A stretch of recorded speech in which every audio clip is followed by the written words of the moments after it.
ইসকনের মুখপাত্র যে চিন্ময় কুমার দাসের আজকের জামিন হওয়ার কথা ছিল, সেই জামিনের বিরোধিতা করে ইতিমধ্যেই চট্টগ্রাম আদালত প্রাঙ্গণে উত্তেজনা বিরাজ করছে এবং আমরা দেখতে পাচ্ছি ছাত্র জনতার একটি অংশ সেই জামিনের বিরোধিতা করে ইতিমধ্যে চট্টগ্রাম আদালত প্রাঙ্গণে অবস্থান নিয়েছেন এবং তারা এই জায়গায় বিক্ষোভ করছেন এবং স্লোগান দিচ্ছেন। অর্থাৎ তারা যেমনটা দাবি জানাচ্ছেন যে গত যে আলিফ হত্যাকাণ্ড, অ্যাডভোকেট আলিফ হত্যাকাণ্ড, সেই উৎসাহ অনুযায়ী তারা কিন্তু সেই জামিনের বিরোধিতা করেই কিন্তু তারা আজকে যে অবস্থান কর্মসূচি সেটা পালন করছে এবং জামিনের বিরোধিতা করছে।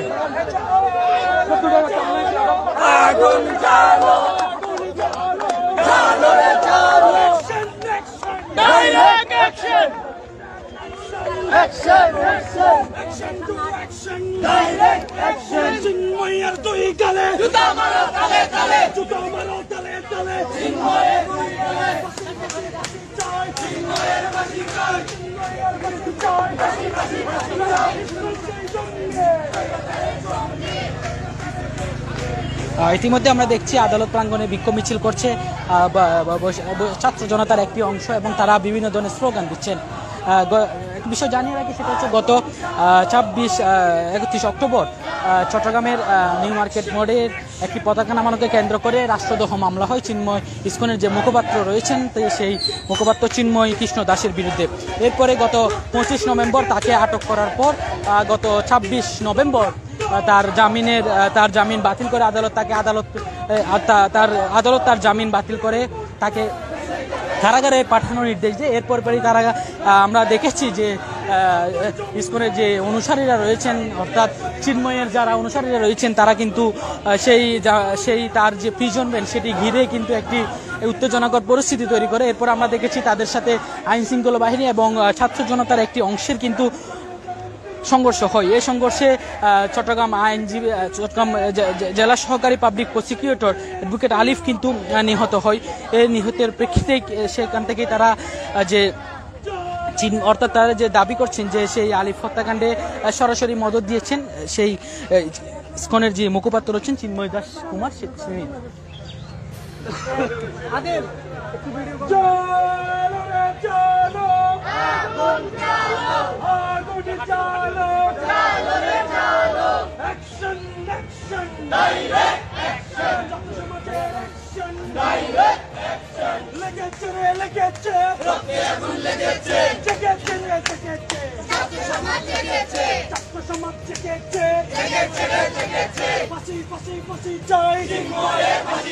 চিন্ময়ের ফাঁসি চাই, চিন্ময়ের চামড়া তুলে নিব আমরা,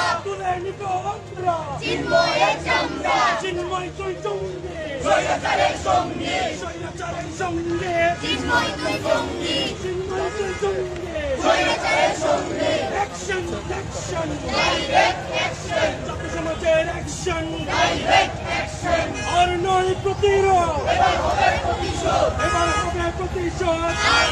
প্রতিরোধ, 24-এর হাতিয়ার করছে উঠুক আরেকবার, 24-এর হাতিয়ার লেগেছে,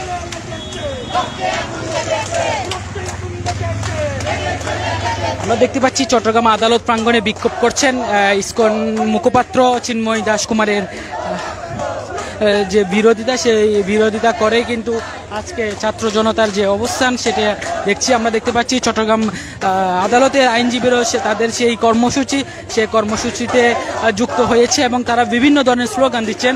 অর্থাৎ তারা ইসকনের যে মুখপাত্র চিন্ময় দাস কুমার, তারা চিন্ময়ের বিরোধিতা করে কিন্তু আজকে তারা এই অবস্থান কর্মসূচি পালন করছেন।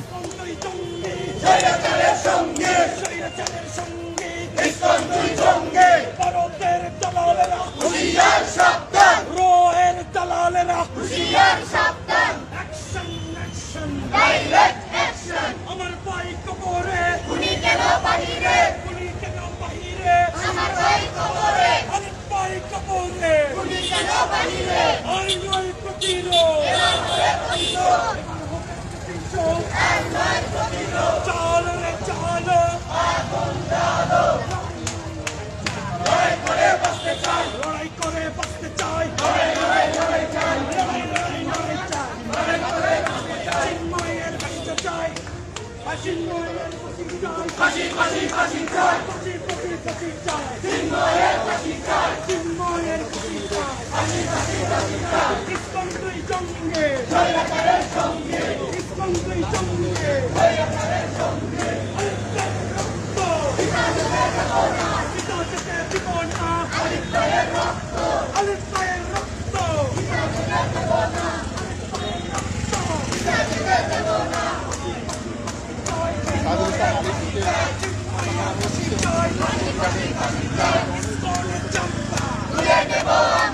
তুলে নিব আমরা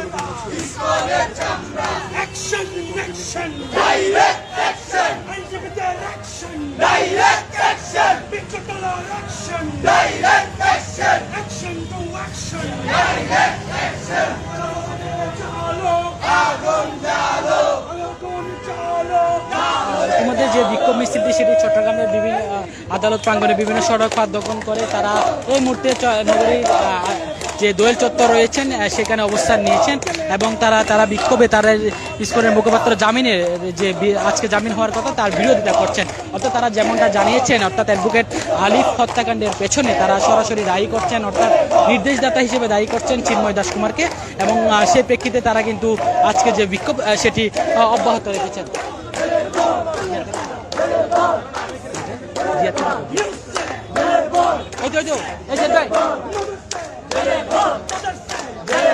সবাই বলে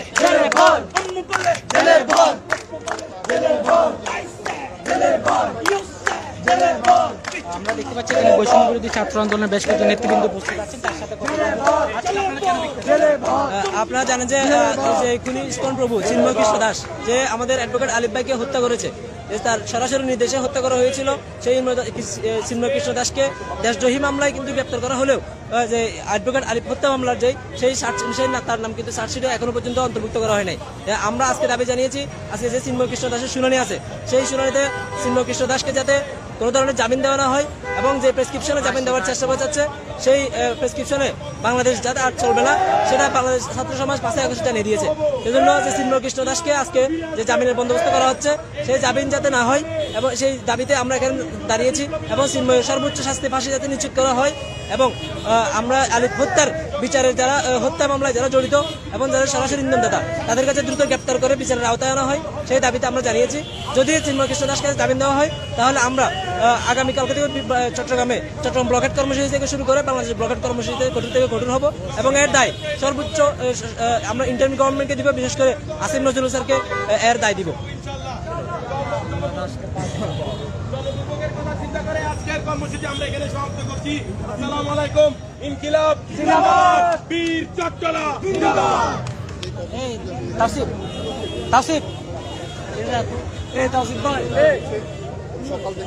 তাদের যে কর্মসূচি ছাত্র জনতা যে অবস্থান কর্মসূচি সকাল থেকে সেটি আমরা দেখছি এই মুহূর্তে শেষ করেছেন তারা এবং আমরা যে এখানে কথা বলতে চাই এখানে জানাবেন কি জন্য আসলে বিক্ষোভটা করেছিলেন। আর যে রাষ্ট্রদ্রোহী মামলায় চিন্ময়কে আটক দেখানো হয়েছিল কিন্তু এখন তাকে আবার জামিন দেওয়ার চেষ্টা চলছে, জামিন দেওয়ার কথা অলরেডি বলা হয়েছে। এখনো পর্যন্ত তার নামটা আলিফ হত্যা মামলায় কেন চার্জশিটে আসা হয় নাই এই দাবি নিয়ে চার্জশিটে আলিফ হত্যা মামলার প্রধান আসামি করে চিন্ময়কে চার্জশিটের নাম অন্তর্ভুক্ত করে তাকে যে যথাযথ শাস্তি সেই শাস্তি দিতে হবে এই দাবি নিয়ে আমরা এখানে এসেছি। যদি আমাদের দাবি মানা না হয়, যদি জনগণের সেন্টিমেন্ট বোঝা না হয়, যদি এদেশের মুসলমানের কথা চিন্তা করা না হয়, যদি সাম্প্রদায়িক চেতনা ভঙ্গ করার চিন্তা থাকে, অসাম্প্রদায়িক যে পরিস্থিতি শান্তিপ্রিয় পরিস্থিতি এই দেশে যে মুসলমান হিন্দু বৌদ্ধ খ্রিস্টান একসাথে বসবাস করে তাদের এই পরিস্থিতি যদি বিঘ্ন ঘটাতে চাই আমি মনে করি সরকার চিন্ময়ের পক্ষে রায় দিবে এবং দেশের জনগণকে উস্কে দিবে। আমরা এইটা দাবি নিয়ে এখানে এসেছি আজকের মধ্যেই যে কোনো মূল্যে চিন্ময়ের নামটা চার্জশিটে আসতে হবে এবং আমরা এই কার্যক্রমটা দেখতে চাই এবং কার্যকরীভাবেই আমরা এই চার্জশিটে তার নামটা পাবো সেটাই আমরা আশা রাখি এখান থেকে বিদায় নিচ্ছি। যদি তা না হয় তাহলে আমরা কঠোর কর্মসূচি দেব।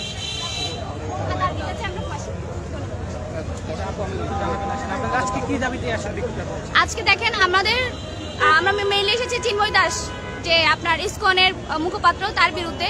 তার নাম আজকে বিগত 5 মাস হয়ে যাওয়ার পরে আমাদের আলিফ ভাই হত্যাকাণ্ডের যে জড়িত নির্দেশদাতা ছিলেন তার নেতৃত্বে আমাদের আলিফ ভাইকে হত্যা করা হয়েছিল অ্যাডভোকেট আলিফ।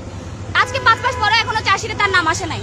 আজকে তার হাইকোর্টে জামিন মঞ্জুর করার কথা ছিল, তার দাবিতে যাতে তার জামিন মঞ্জুর না হয় এবং যত দ্রুত সম্ভব চার্জশিটে তার নামে এনে বিচার ব্যবস্থা শুরু করা হোক এবং আমরা চাই তার যাতে ফাঁসি হয় এবং কোনো ধরনের ভারতের এজেন্ডা যেন বাংলাদেশে আর বাস্তবায়ন না হয়, অন্যায়কারী যেন আর ছাড় না পায়। এই আবেদন আমাদের। ধন্যবাদ।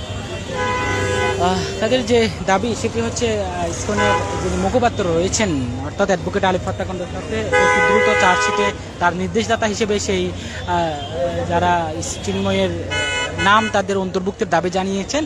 এর পাশাপাশি তারা আরেকটি বিষয় জানিয়ে রেখেছেন, সেটি হচ্ছে কোনো কারণে যদি হাইকোর্ট বা আদালত চিন্ময়ের জামিন মঞ্জুর করেন, তাহলে সেক্ষেত্রে তারা বৃহত্তর আন্দোলনের ঘোষণা কিন্তু তারা দিয়েছেন চট্টগ্রাম থেকে। তার পাশাপাশি আরেকটি বিষয় জানিয়ে রাখি, আজকের যে অবরোধ কর্মসূচি, চট্টগ্রাম আদালত অবস্থান কর্মসূচি, সেই কর্মসূচিতে আমরা দেখেছি আইনশৃঙ্খলা বাহিনীর যে সদস্যরা রয়েছেন তারা খুব বেশি সতর্ক অবস্থানে ছিলেন। অর্থাৎ গত 26 নভেমবর কিন্তু এই আদালত প্রাঙ্গণে বড় এক ধরনের একটি সংঘর্ষে ঘটানো হয়, সেই সংঘর্ষে কিন্তু অ্যাডভোকেট আলিফ নিহত হন।